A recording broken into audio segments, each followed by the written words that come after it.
Quand vous lancez votre formation, vous avez le choix. YouTube, Instagram, TikTok, SEO, newsletter, pub Facebook. En tout, j'ai compté 16 sources de trafic différentes que vous pourriez choisir pour vos formations. Alors, comment choisir? La plupart des formateurs se trompent parce qu'ils copient ce que font les gros ou ils choisissent ce qui a l'air tendance. Résultat, ça ne marche pas et ils abandonnent au bout de 3 mois. Dans cette vidéo, je vais vous donner 4 critères objectifs pour évaluer chaque canal. Le temps que ça prend par semaine, le délai pour obtenir des résultats, la difficulté de percer sur cette source de trafic et le potentiel maximum. Mais en plus de ces 4 critères objectifs, il y en a 2 qui dépendent de vous et de votre niche. Le premier, c'est est-ce que votre client cible est sur cette plateforme? Et le deuxième, c'est est-ce que vous aimez cette plateforme assez pour créer du contenu dessus et persévérer quand vous n'avez pas des résultats immédiats. Je me présente, je m'appelle Stan Leloup, j'ai vendu des millions d'euros de formation et je suis le fondateur de Schoolmaker, une plateforme de formation en ligne utilisée par plus de 500 000 personnes. C'est parti avec notre première source de trafic, YouTube. YouTube prend du temps. Si vous voulez publier de manière hebdomadaire, vous en avez au moins pour 6 heures par semaine. Je dirais 3-4 heures pour créer la vidéo et ensuite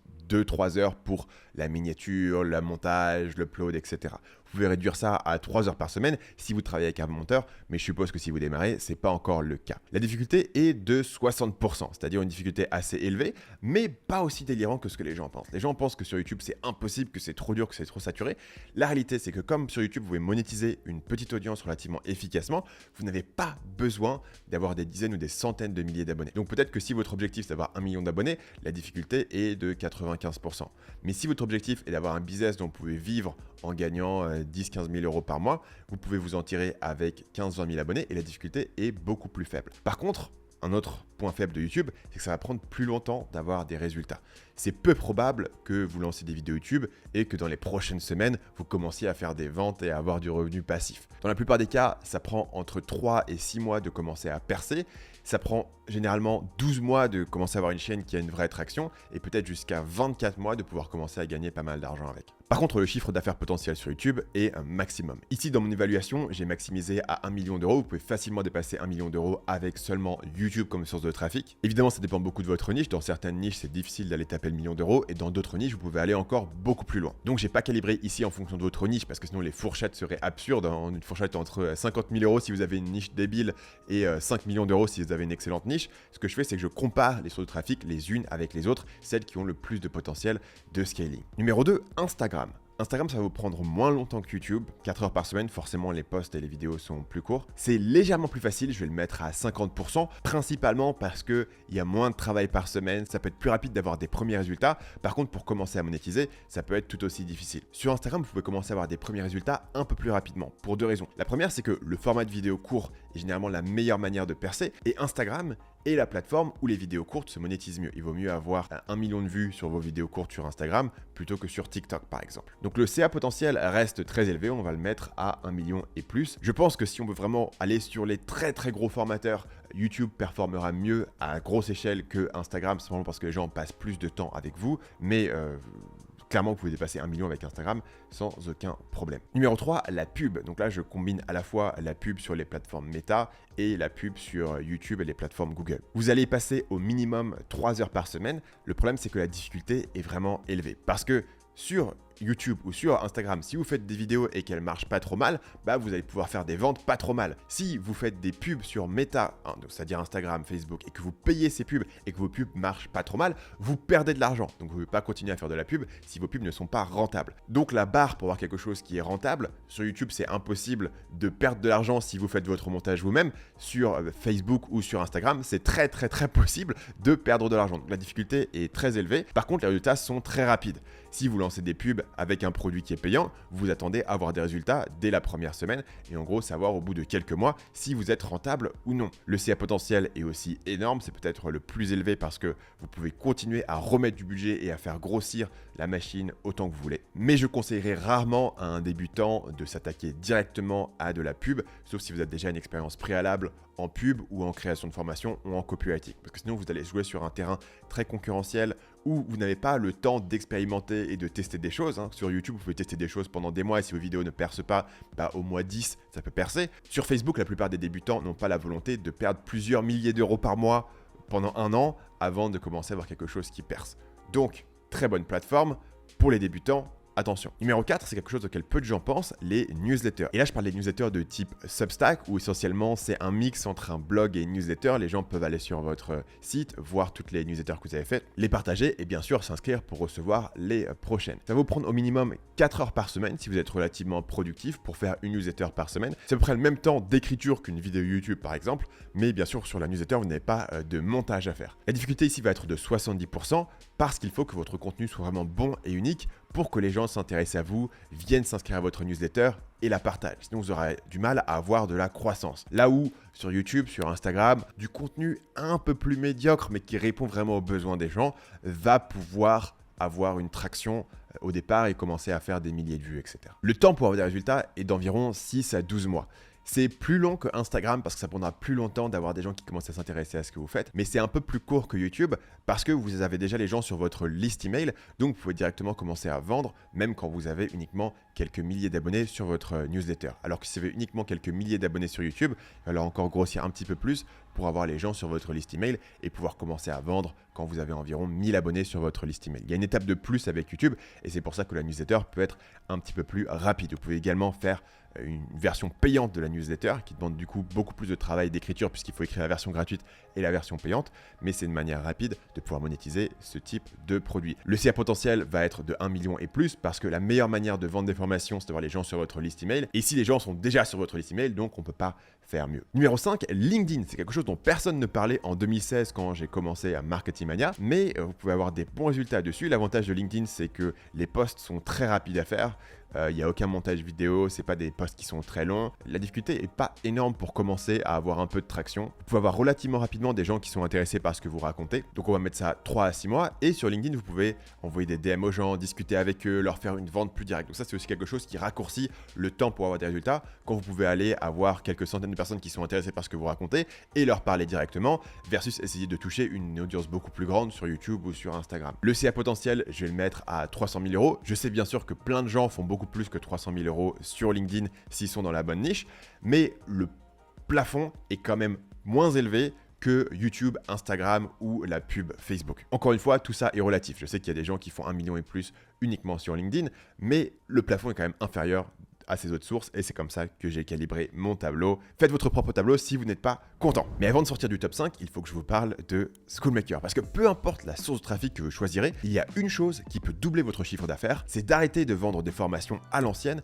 et de commencer à vendre des formations hybrides. Aujourd'hui, les gens ne veulent plus payer juste pour une série de vidéos. Mais quand ils voient une formation avec des étapes concrètes sous chaque leçon, une communauté active et un accompagnement personnalisé, ils comprennent que ça peut vraiment changer leur vie. C'est pour ça que j'ai créé Schoolmaker, pour rendre vos formations plus faciles à vendre en ajoutant un parcours structuré, de l'accompagnement et une communauté. Le résultat, c'est que vos formations ont l'air premium et se vendent beaucoup mieux, quelle que soit votre source de trafic. Cliquez sur le premier lien dans la description pour tester Schoolmaker gratuitement pendant 14 jours. La 6e source de trafic, c'est TikTok. Ça va vous prendre uniquement 4 heures par semaine, similaire à Instagram, et avoir une difficulté de 50%. Je pense qu'il fut un temps où la difficulté sur TikTok était de 10 à 20% quand TikTok a commencé vraiment à percer. Aujourd'hui, il y a beaucoup plus de contenu qui est disponible. Les résultats vont être donnés rapidement. En réalité, vous pouvez avoir une vidéo qui devient virale en moins d'un mois.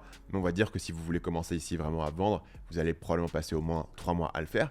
Et le CA potentiel, je l'ai mis à 200 000 euros. En notant deux choses. La première chose, encore une fois, c'est qu'il y a probablement des gens qui font plus que 200 000 euros sur TikTok juste en vendant des formations. Et de l'autre, c'est que mon tableau ici et mes chiffres et ma difficulté et le temps d'avoir des résultats est calibré sur la vente de formation. Si vous faites de l'e-commerce, le calcul sur TikTok est complètement différent et probablement beaucoup plus favorable. Numéro 7, podcast. Je vois beaucoup de gens dans mon audience qui sont très intéressés pour démarrer un podcast parce que moi, c'est comme ça que j'ai démarré et je pense que ça parle à un certain type de personnes qui aiment bien réfléchir, prendre son temps, qui n'a pas envie de faire le showman sur YouTube. Le problème du podcast, c'est que ça prend assez longtemps parce que en supposant que vous avez un podcast avec des invités, il faut trouver des invités, faire vos recherches, préparer votre épisode, enregistrer l'épisode, qui va vous prendre au minimum 1 heure, 1 heure et demie. Donc c'est aussi long, ou peut-être plus, que de faire des vidéos YouTube. Mais le problème, c'est que contrairement à YouTube, où vous avez une viralité sur l'algorithme de recommandation, sur le podcast, vous en avez beaucoup moins. C'est beaucoup plus difficile de faire percer un podcast. Donc la difficulté est de 80%. C'est aussi long, on va mettre ici 12 à 24 mois, mais dans l'absolu, je pense que c'est plus long que YouTube. et le potentiel de gain est moindre parce que ça va être difficile d'avoir une énorme audience sur votre podcast. Donc peut-être que si j'ai pas été très généreux avec le podcast, j'aurais peut-être pu mettre 250 000, peut-être que c'est un peu mieux que TikTok, mais fondamentalement, c'est difficile de scaler un gros business avec un podcast parce que vous n'avez pas le contrôle sur le canal de trafic qui vous permet de doubler votre trafic très rapidement. Contrairement à YouTube où vous pouvez faire une vidéo virale, contrairement à la pub où vous pouvez augmenter votre budget, sur le podcast, il faut être patient, faire des bons épisodes et attendre. Donc sur le long terme, vous avez probablement un gain potentiel qui est plus que les 150 000 euros, mais sur le moyen terme, il va falloir être patient. Numéro 8, le SEO, c'est-à-dire le référencement organique. Les gens cherchent des mots-clés sur Google et ils vous trouvent. Ça va vous prendre au minimum 4 heures par semaine. Par contre, la difficulté est très élevée, sauf si vous êtes dans une niche totalement inexploitée, ce qui est évidemment rare. Le SEO, c'est quelque chose que pas mal de gens poncent depuis 15 ans, avec beaucoup d'articles qui sont en place, avec du trafic qui diminue pour tout le monde à cause de l'IA et de ChatGPT. Donc, c'est quelque chose où si vous êtes déjà expert de SEO, ça peut être une excellente opportunité si vous trouvez une bonne niche. Mais si vous n'êtes pas expert en SEO et vous dites je vais écrire quelques articles et je vais probablement ranker, réfléchissez-y plusieurs fois. Donc, le temps pour avoir des résultats est également assez long. Par contre, si vous arrivez à ranker, vous pouvez faire 500 000 ou potentiellement, encore une fois, il y a des gens qui font des millions d'euros avec le SEO, même en vendant des formations. Mais dans l'absolu, en partant de zéro en 2025, ça va être plus difficile de pouvoir percer. C'est là où on voit la différence entre quelque chose comme le SEO, où ça se base sur les backlinks, le nombre d'articles que vous avez publiés, etc., où c'est difficile pour un débutant de démarrer, et YouTube ou Instagram, ou même la pub, où n'importe qui peut démarrer, avoir une bonne miniature, un bon titre, un bon script, du bon contenu, et percer du jour au lendemain. Numéro 9, Twitter. Ça va pas vous prendre très longtemps, 2 heures par semaine, c'est similaire à LinkedIn. J'ai l'impression que l'algo actuellement est assez agressif, et c'est pas trop difficile d'avoir du trafic. Vous pouvez l'avoir également assez rapidement. Par contre, ici, encore une fois, le potentiel, en tout cas sur le marché francophone et en tout cas pour vendre des formations, est un peu moindre. Encore une fois, il y a des gens qui font du bon business sur Twitter, mais il faut bien connaître son audience. C'est peut-être pas idéal pour les formations. J'ai pas vu beaucoup de gens vendre beaucoup de formations sur Twitter. Or, des gens qui vendent en anglophone des formations sur comment faire du contenu sur Twitter. Donc une bonne opportunité, mais c'est peut-être pas là que vous allez monter le plus gros business au monde. Numéro 10, la prospection B2B, qui va vous prendre probablement beaucoup de temps.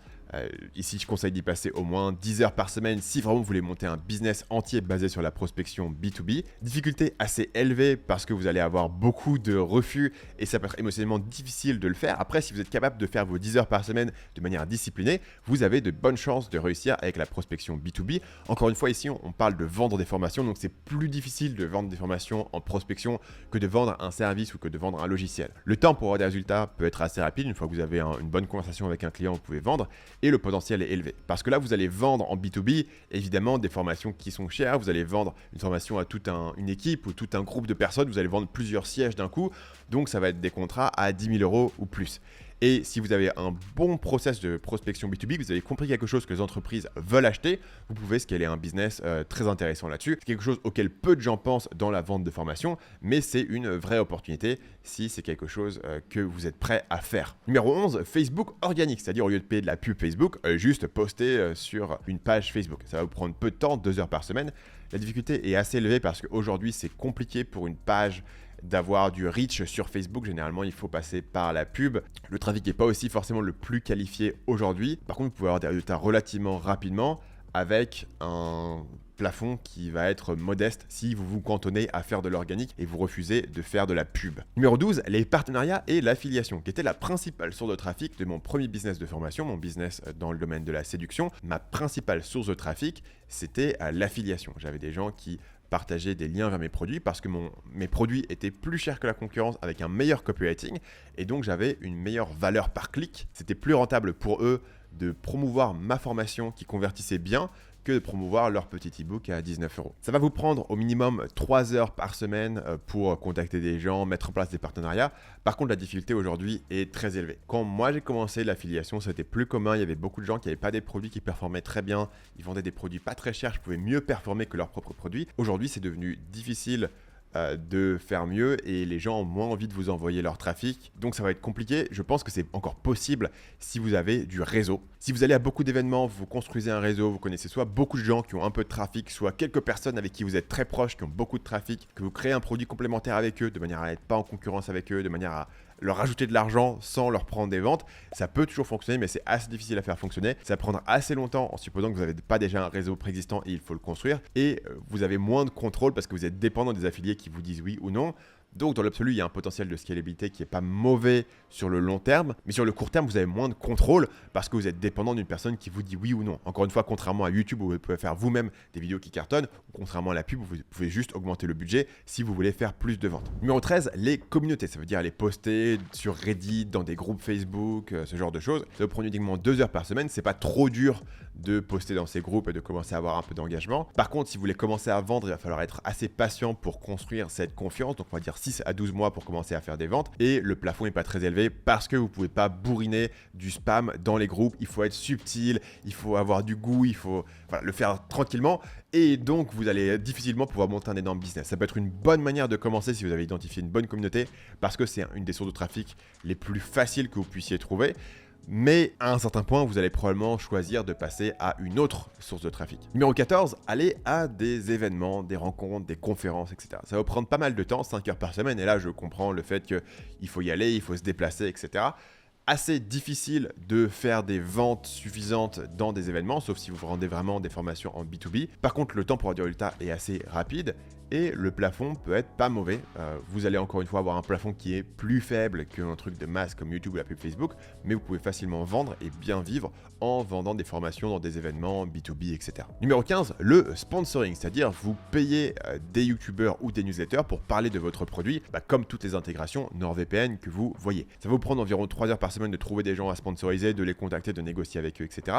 La difficulté est élevée de 85%, on va dire légèrement plus facile que la pub sur Meta et Instagram parce qu'il y a moins de concurrence, mais vous restez dans la situation où vous allez payer quelques centaines ou quelques milliers d'euros pour une intégration produit et il faut que votre produit convertisse cash money derrière. Le problème de la vente de formation, c'est qu'on ne convertit pas toujours en jour 1, ça prend du temps de construire la confiance, il faut construire un tunnel de vente assez compliqué. Donc ça peut marcher si vous avez un produit ultra différencié ou si vous bossez dans une niche où il n'y a pas de formation. Je sais pas, si vous êtes la première personne à vous rendre compte que dans la niche du jardinage, il y a une énorme possibilité de faire de la formation et vous vous rendez compte qu'il y a plein de youtubeurs qui font des produits sur le jardinage et qu'aucun d'entre eux ne vend une formation. Dans ce cas-là, ça pourrait être intéressant de dire ok, je vais faire la première formation sur le jardinage et je vais pouvoir aller taper dans cette niche où il y a du trafic, mais les gens n'ont pas encore leur propre formation et donc ils prennent juste des sponsors. Dans le cas du jardinage, il y a probablement déjà pas mal de formations sur le jardinage et c'est pas forcément la meilleure niche possible. Donc c'est juste un exemple. Si vous trouvez ce type de niche, ça peut être intéressant, mais dans l'absolu, c'est assez difficile de le faire fonctionner. Par contre, si les résultats seront rapides, similaires à la pub, vous mettez du budget, vous voyez si c'est rentable ou non. Le plafond ici, je l'ai mis à 200 000 euros, encore une fois parce que vous n'allez pas trouver des centaines et des centaines d'opportunités de sponsoring, donc c'est plus difficile à scaler. Vous avez aussi le problème que parfois les gens vont vous dire non, donc si le plus gros influenceur dans votre niche vous a dit non et n'est pas intéressé pour travailler avec vous, vous pouvez juste pas aller sur ce trafic-là et vous devez vous contenter d'opportunités qui sont plus petites. Finalement, la 16e et dernière source de trafic, c'est de faire des lives, donc ça peut être sur Twitch, sur Facebook, sur Instagram, sur TikTok, tout ce que vous voulez. Ça va vous prendre beaucoup de temps, minimum 5 heures par semaine, mais en réalité les streamers généralement streament beaucoup plus que ça, peut-être de l'ordre de 30 à 40 heures par semaine. La difficulté va être de 95% parce que si vous voulez percer sur un format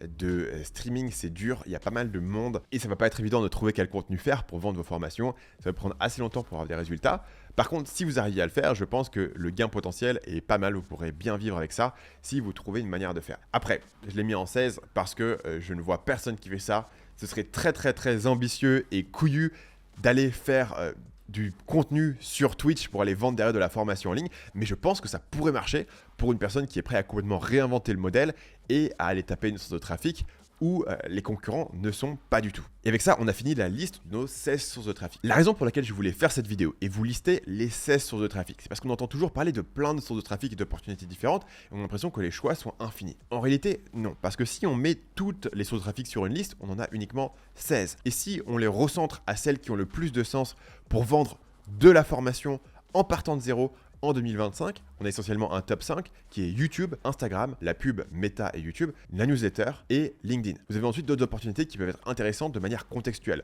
Si c'est quelque chose qui vous intéresse personnellement, c'est quelque chose sur lequel vous avez des compétences préalables et si c'est quelque chose sur lequel votre niche est extrêmement présente. Et finalement, on a 4 que je conseille quasiment à personne, sauf si vous êtes un malade mental et vous savez exactement ce que vous allez faire. Pour la plupart des gens qui regardent cette vidéo, vous êtes probablement sur ce top 5 et donc il n'y a pas de grande surprise, vous allez devoir choisir une source de trafic sur laquelle tous vos concurrents sont et donc il va falloir comprendre comment vous allez vous différencier et vendre. Cliquez ici pour regarder la vidéo où je vous explique la méthode exacte pour vendre des formations en 2025.